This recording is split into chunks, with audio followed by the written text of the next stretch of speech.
Good day, everybody. Still here for the Daily Market Pulse for Monday, December 2nd, 2013. New month, new week, especially following a long weekend with Thanksgiving in the U.S. Okay, so the markets were up at least overnight, and then they ended up losing ultimately at the end of the day, selling off. It's primarily, we talked a little bit about how the volatility might be up. Volume was certainly up today. But that's easy to do considering the volume was so low going into the long weekend.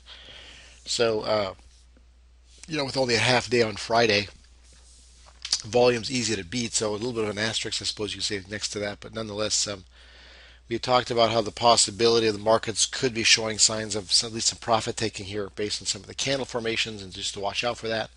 It was a question of how aggressive they would be if things were really truly in a rollover mode or not. So you note the S&P added another distribution day since Friday from 6 to 7. The NASDAQ remains the same, but actually what it did was it lost one from October 25th and then added another one today. So it remains the same despite also losing, but also then regaining one as well. So that's where we stand. Now, in terms of the 8 moving average, the Dow Jones did drop below for the first time. The TSX did bounce back up and over, so that's really the only changes there, Dow, NS, and TSX. Aside of that, we should probably look at the charts. So let's go there. Okay, so this is where we were talking about how just the price action essentially. You start looking at Doji here and a shooting star, and not much going on here. No real confirmation to the downside, but then you had this as well, a rejection with the upper shadow.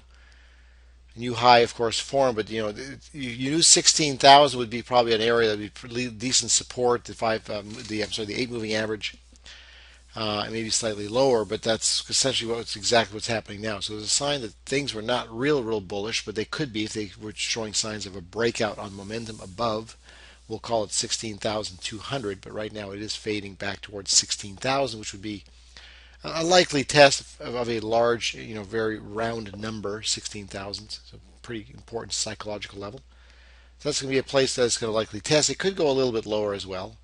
It could actually, maybe test in this area right in here. Maybe this whole area might be a test area. So that would include the 20-day moving average. So let's take a look at that, see how it works out. Let me extend this out a little bit for our eyes a little bit better. There we go. Okay, besides that, the S&P. See, the S&P holds above the moving average, and same thing, kind of sideways. It had broken above the dark cloud cover high. In fact, if I just put a true horizontal line across the dark cloud cover high, you can see it was holding there for 4 straight days above that breakout zone, and then it just dipped below slightly today, tagging the 8 moving average.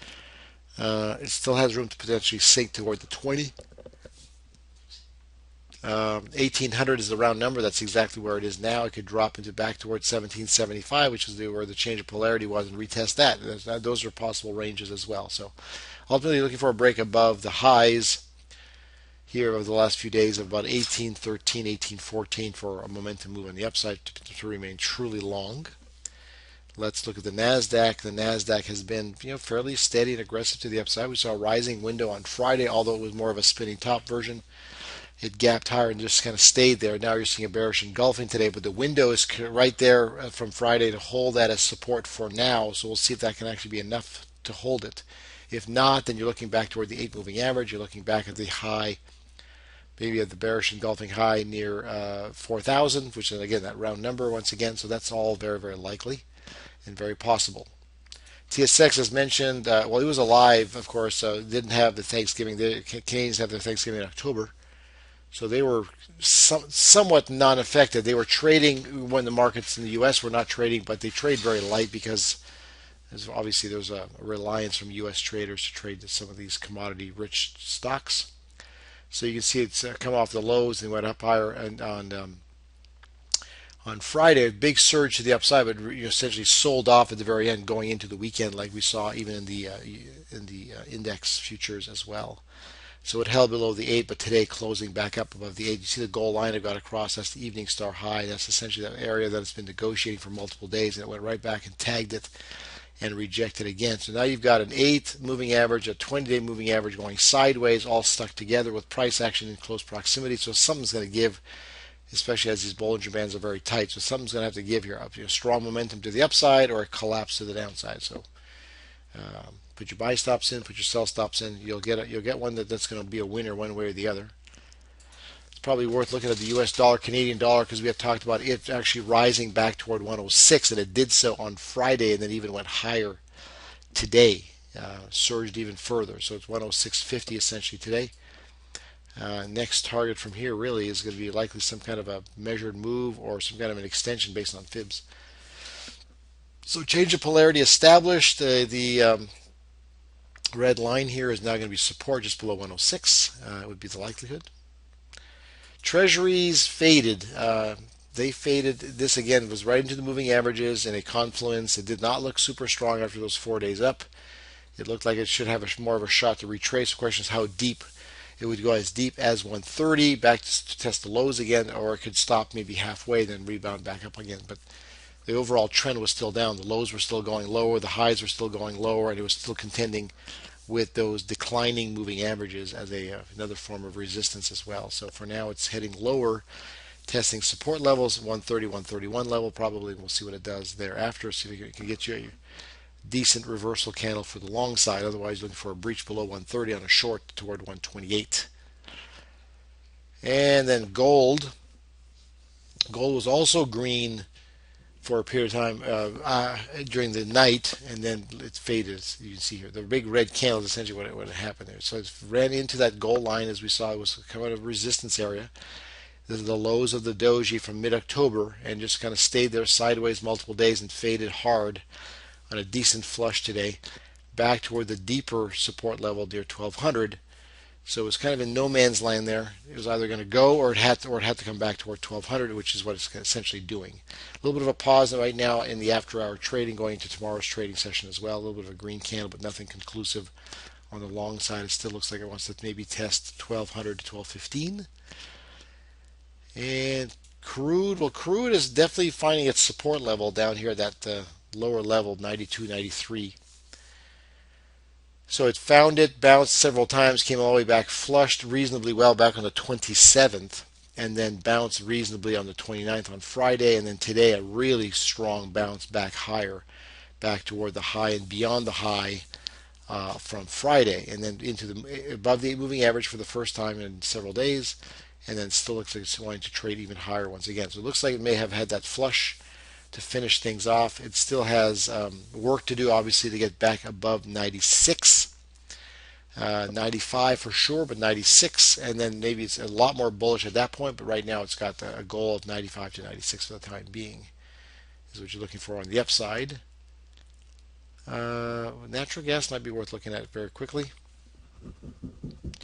Natural gas went beyond its peak here. It had a mark of 395 to hit, and it did so right there on Friday, and then went through today, as you can see, after a gap down and finished higher once again. So it's got a lot of work to try to get anywhere near where it used to be at 460, but that's essentially what it looks like it's trying to accomplish. 8 moving average crossover the 200 now, 20 rising, about to cross over maybe a rising 50 as well. All the trends will strengthen if we can get the price action higher and pull these moving averages upward and crossing over one after the other.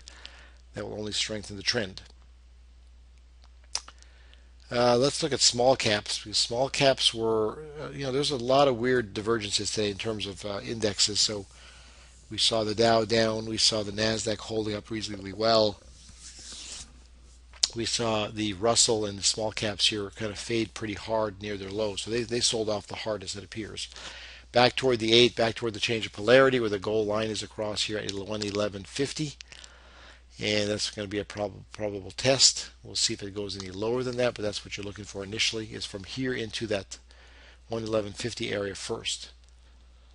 And then looking for a possible bounce, if possible. So that's small caps for now, just fading on some profit taking after a nice run higher through a breakout.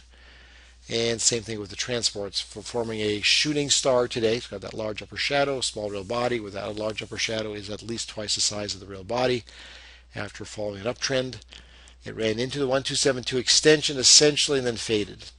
Formed a green real body, so it's not as bearish as if it had finished near its session low, forming a red real body, but nonetheless, you get the idea. It went up, it hit resistance, or at least a target area. It could go back and re-swipe at that again, but essentially you're seeing there's at least a fatigue factor involved here and some possible additional selling coming as well. We'll see if that happens. Retail, RTH, same thing, same theme, into a resistance area right across the top. I'll draw it right there. Come on, right there. So you see the resistance from the last two peaks, and it faded from there just above 61. $60 would be a round number. That's the change of polarity from earlier as well. Let me retest that. That's where the 20-day moving average is as well. We'll see if it comes down to those areas. But right now, see it's sideways for the last 3 weeks in a box range. So momentum trade above, momentum trade to the downside on the long or short. It's either way, undecided for now. It's fairly neutral with a slight bias on the long side, just because again the moving averages are all rising, 20, 50, of course, and so on. All right, semiconductors, SMH is worth looking at. This is absolutely sideways and continues to be sideways. So you see the resistance across 41.50 and even slightly lower near 41 and a quarter. Support as deep as where the window is, just below $40. Actually, we'll probably extend that since we're still in that ballpark right there. Now there could be a little bit more support near 40 and a quarter to 40.50, but certainly deep below $40 is another one. But clearly sideways. Looking for a break above 41.50, or you're looking for a drop below 40 and a quarter. And we'll see what happens after that. So the VIX was, we've talked about this already. When I first saw it right here coming off the bottom with a morning star, I thought, okay, it's got a shot to come back up toward 14.50. And it didn't. It immediately faded, went back down again. So once it came back to these levels again, you know there's some jitteriness again, some, it's antsy, anxious. And this is now maybe where after a retest of that support, maybe now it's going to finally want to test 1450. And that's essentially what it's doing now. It's back into 1430 range, into the 50 and the 200-day moving average, right back to where the window is. And it's overbought. So I would imagine if it gaps up, I would imagine a fade from there, which means the markets could gap lower and you'd be looking for a bounce. It's kind of what I'd be anticipating for tomorrow, but we'll certainly have to see.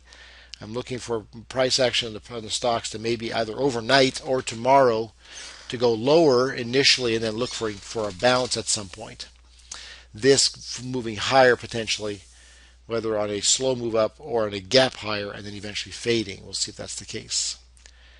All right, that covers the stocks for this week on this Daily Market Pulse for this Monday, December 2nd, 2013. Thanks.